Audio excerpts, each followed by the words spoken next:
반갑습니다. 정혜진 쌤입니다. 오늘도 발전하는 하루이기를 바랍니다. 오늘은 중간고사 대비 D-37번째 시간으로 아보가드로 법칙과 관련한 내용을 공부하도록 하겠습니다. 기본 문제인데요. 이게 이제 킬러 문제로 나올 땐 굉장히 어렵습니다. 근데 이제 간단한 문제 이용으로 먼저 정리를 해볼게요. 같은 온도, 같은 압력일 때 기체의 부피는 몰수와 비례 관계가 있다. 이걸 이제 식으로 표현해보면 이와 같이 표현을 할 수 있죠. 이 내용이 이제 문제에 어떻게 적용되는지 한번 세 문제를 오늘도 이제 풀어보겠습니다. 첫 번째 문제는 합평 문제로 나왔었던 문제인데요. 어렵지 않습니다. 화학 반응식이 주어져 있고요. 지금 반응 전, 반응 후에 부피, B를 보면 7대 5지요. 그러니까 몰수의 B도 7대 5여야 된다. 근데 반응 전에 4 더하기 3, 7이네요. 그러니까 반응 후의 몰수는 5여야겠습니다. 그러기 위해서는 C가 4몰 이렇게 있으면 되는 거네요. 그러므로 X는 4 이렇게 이미 판단을 할 수 있습니다. 자, 그 다음에 화학 반응식의 계수값 AC 값을 구하려면 반응이 어떻게 진행됐는지를 확인해 보면 되겠죠. A가 4몰이 있었는데 반응 후에 없다. 그러면은 A가 4몰 반응을 했다. B는 3몰이 있었는데 1몰이 남아있다. 그러니까 2몰이 반응했다. 이렇게 판단할 수 있죠. C는 새로이 4몰이 생성됐다. 그러니까 4대 2대 4니까 계수 B는 2대 1대 2 이렇게 판단하면 되겠네요. 근데 이제 문제에서 보면 A와 C의 분자량 B를 물어보죠. 그러면 이 문제 조건에서 요걸 확인해 봐야겠네요. 분자량은 A가 B의 2배다 이렇게 돼 있습니다. 분자량이라는 건 같은 몰수의 질량비죠. 그러니까 A와 B를 똑같이 2몰 2몰이라고 가정하고 비교를 해봅시다. 이때 A가 B의 2배다라는 건 A가 2몰일 때 2라고 한다면 B는 2몰일 때 1이야 이렇게 판단할 수 있다는 거예요. 이걸 가지고 이제 우리가 화학 반응식 밑에다 적어 볼 겁니다. B는 2몰이 1g이다. 그러니까 여기다가 그냥 1자 적으면 되겠죠. 반응식 밑에. 그 다음에 A는 2몰이 2g이다. 근데 화학 반응식 보세요. 4자가 적혀 있죠. 그러면은 4겠네요. 4몰, 2몰일 때 2니까 4몰일 때 4겠죠. 그럼 질량 보존이니까 새로이 생성된 C는 4 플러스 1, 5 이렇게 되겠네요. 그러니까 지금 A와 C의 분자량 B를 물어보고 있으니까 4몰 4몰로 같은 몰수지요. 그렇다면 이때의 질량 B 4와 5 이게 분자량 B라는 겁니다. 그렇죠? 자, 그러므로 4분의 5 이렇게 적으면 되겠고 답은 5가 되는 거죠. 2번 이렇게 체크하면 되는 겁니다.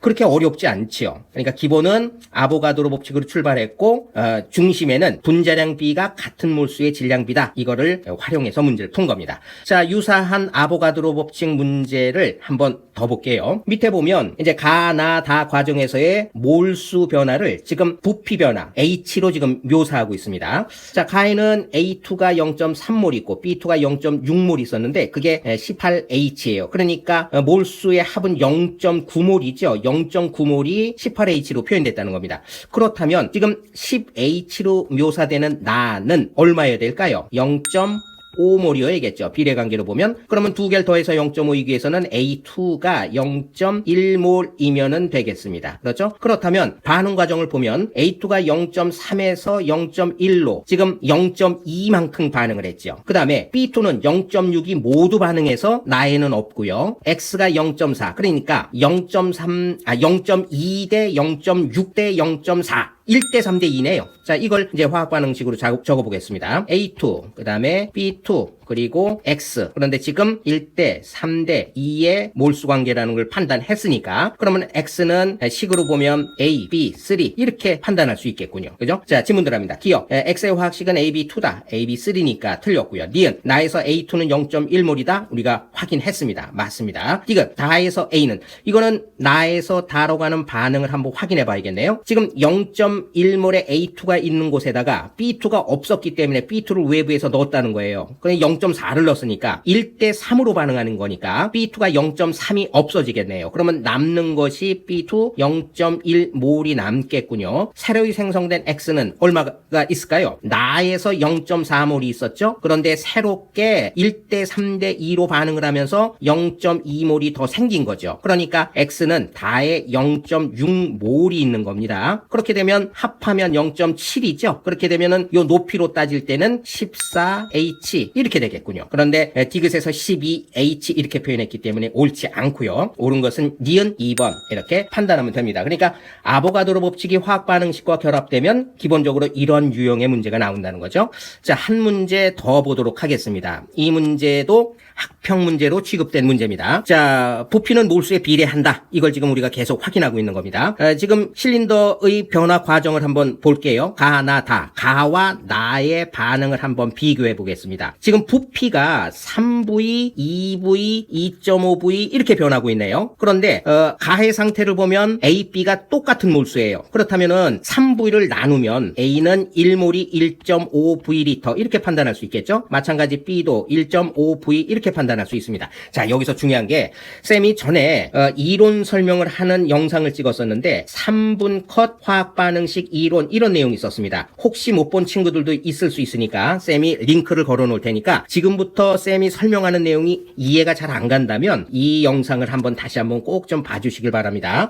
어떤 내용을 얘기를 했냐면 이런 얘기를 했어요. 그러니까 이 가에서 나로 갈 때 한계 반응물이 지금 뭡니까? B지요. 그러면 B의 부피를 뺀 나머지 부피 관계를 반응 전후에 비교해 본다. 그러면 지금 B를 뺀 나머지는 A가 1.5V였죠. 그런데 반응 후에 2V가 됐다는 거예요. 그렇게 되면은 1.5에서 2로 0.5가 증가했다는 겁니다. 그러니까 B가 1.5V가 한계 반응물로 이용됐을 때 부피 변화는 반응 전후에 0.5V만큼 증가했다는 거죠. 이 얘기는 다시 얘기하면 B가 3V 정수로 바꾸는 겁니다. 3V가 반응을 하면 1V만큼 증가하는 거야. 이렇게 표현할 수 있어요. 이걸 다시 얘기하면 B가 3몰이 반응을 하면 한계 반응물로 3몰이 반응하면 반응 전후의 부피 변화가 1몰의 차이가 생기는 거야. 이걸 이제 화학 반응식에 적어보면 이렇게 된다는 거예요. B를 3몰 반응시키면 반응 전에 요 계수값의 차이값이 얼마가 되는 거다? 1이 증가하는 거다. 그러니까 A1에다가 1을 더하면 요게 2값이 된다는 거예요. 이 내용을 1대 3대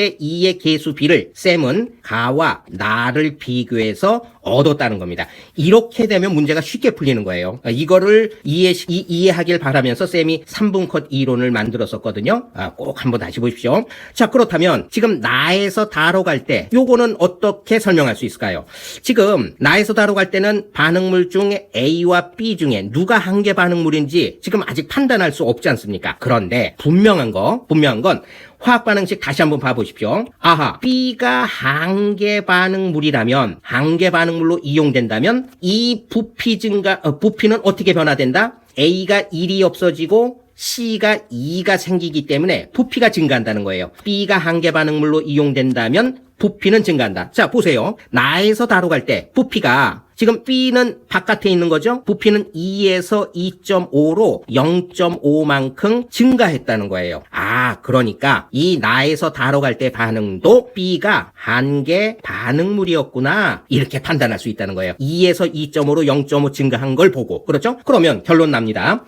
B가 3몰이 한계 반응물일 때 1이 증가한다. 그런데 0.5가 증가했다는 건 B가 1.5몰이 반응을 했다는 거야. 1.5V가 반응을 했다는 거야. 그러면 맨 왼쪽 가에서 우리 봤죠? B 1.5V가 1몰에 해당한다는 거.